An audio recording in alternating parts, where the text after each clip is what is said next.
estou aqui mais uma vez com a Lohane. Ela é agente de imigração registrada da Tagarela Migration. Bem-vinda, Lohane. Obrigada, Priscila.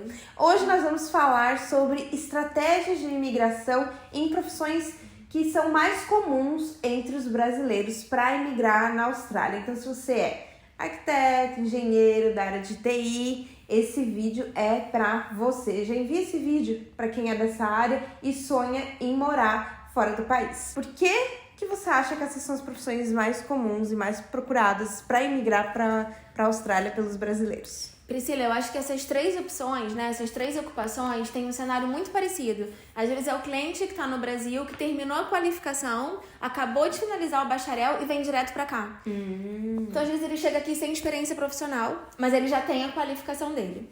É muito importante falar que as ocupações relacionadas à engenharia não precisam de experiência profissional para que o aplicante obtenha um Skills Assessment. Ou seja, se você só tem um bacharel no Brasil, você pode começar o seu processo de imigração aqui na Austrália.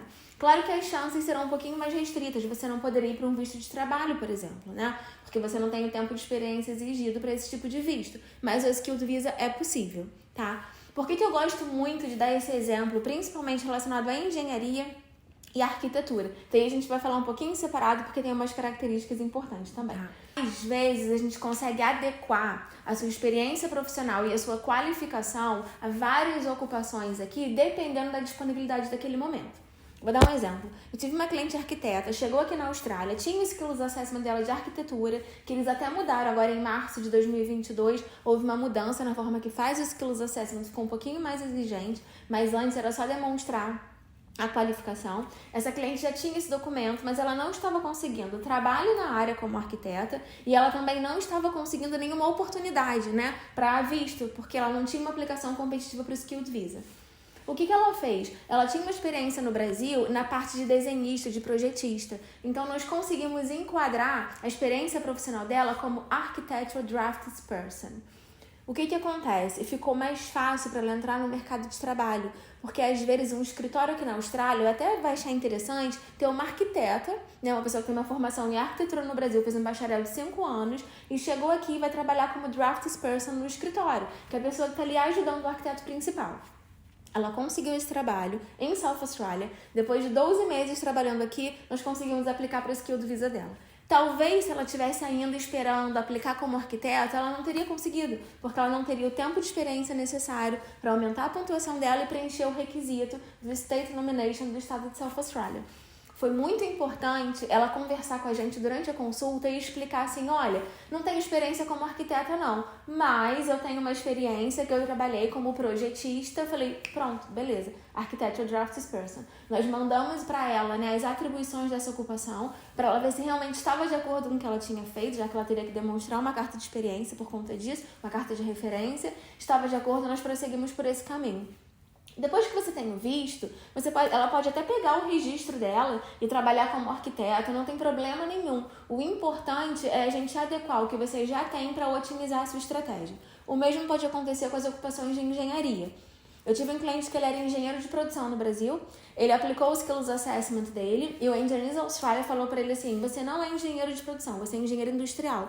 Ele ficou um pouquinho chateado, eu falei, não tem problema, tá na lista também, não tem problema nenhum. E outra questão, alguns estados, como South Australia, por exemplo, que exige que o aplicante tenha experiência profissional, ele autoriza que a sua experiência seja diretamente relacionada à sua ocupação.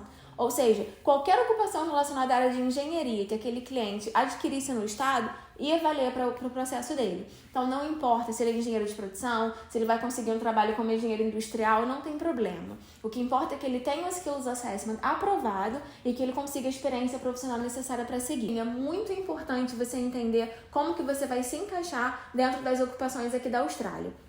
E claro, se você é um engenheiro civil e quiser aplicar como Civil Engineering Technician, pode ser um caminho, tem o Draftsperson também, tem algumas variações que podem se adequar ao que você já fez e você não vai começar a sua estratégia do zero. Outra questão também que eu queria falar, essas ocupações elas são muito competitivas aqui na Austrália.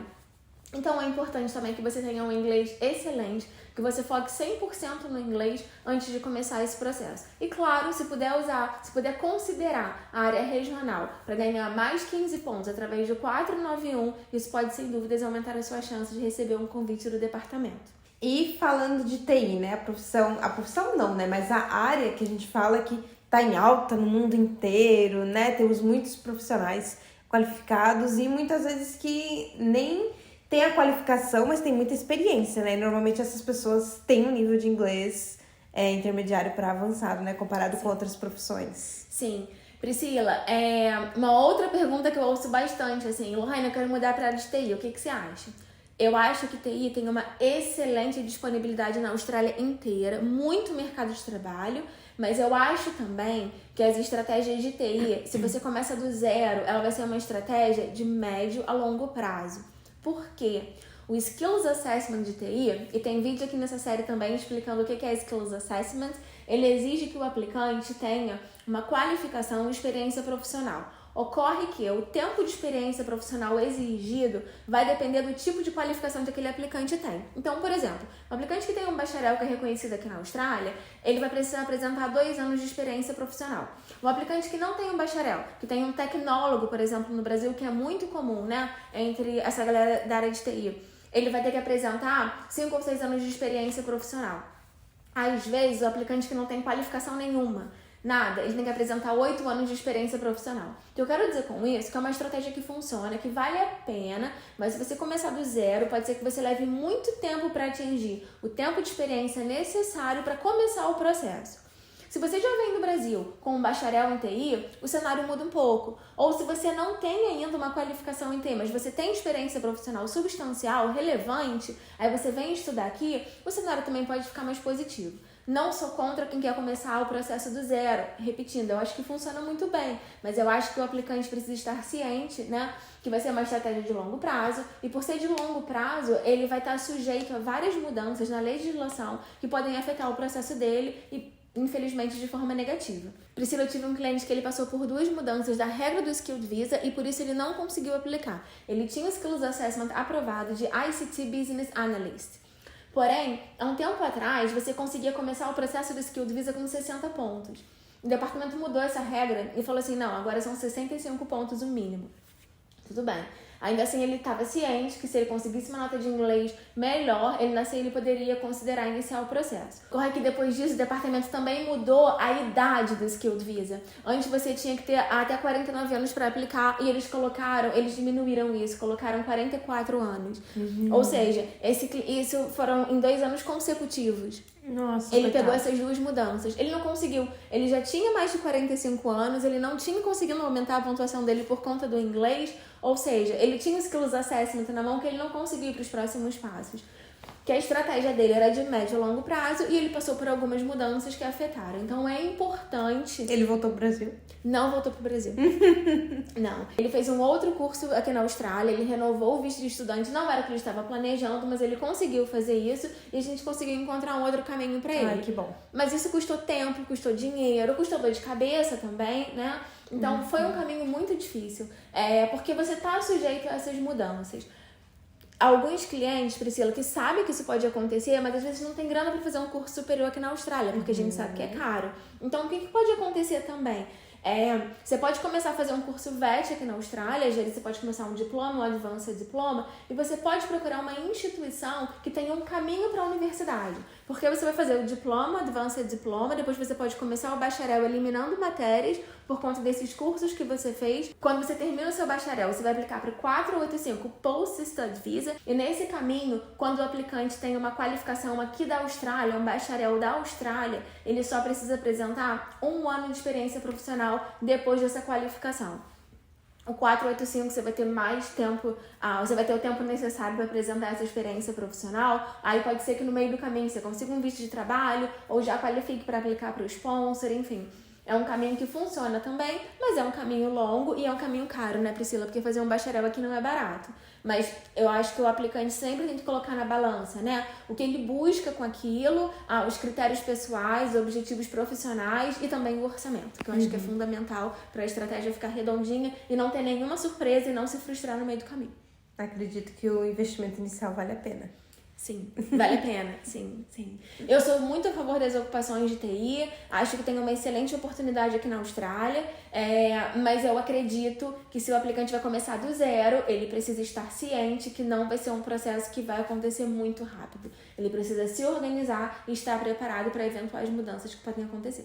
É isso então, gente. Se vocês ficaram com dúvidas, escrevam aqui nos comentários, deem sugestões de vídeos que a gente pode falar sobre profissões específicas, né? Trazer aqui até casos, histórias reais, pessoas que trabalham na área. A Lohane pode trazer mais experiências de pessoas que ela conseguiu, né, auxiliar para imigrar para a Austrália. Então, não esqueçam que aqui embaixo tem os comentários e se você precisa de um agente de imigração, na descrição desse vídeo também tem o link da Tagarela Migration para conversar com a Lohane e os outros agentes de imigração. Obrigada, Lohane. Eu que te agradeço, Priscila. Obrigada. Espero que vocês tenham gostado desse vídeo. Com certeza. Gente, é muita informação. É que assim, ó, pra Lohane, todo dia ela tá falando isso, né? Pra gente é muita coisa nova, principalmente pra você, né? Que trabalha como arquiteto, ou engenheiro, ou na área de TI, pode ser algum detalhe que a Lohane fale seja novo. E aí já abre os olhos para novos caminhos. Não esqueça que essa série de vídeos para imigrar para a Austrália é uma série com mais de 10 vídeos. Eu vou deixar o link da playlist na descrição desse vídeo. Se inscreva no canal, ative o sininho para receber a notificação de vídeo novo. Lá no Instagram eu tô todos os dias postando dia a dia, notícias e tudo que você precisa saber para morar na Austrália. A gente se vê na semana que vem com mais um novo vídeo. Tchau!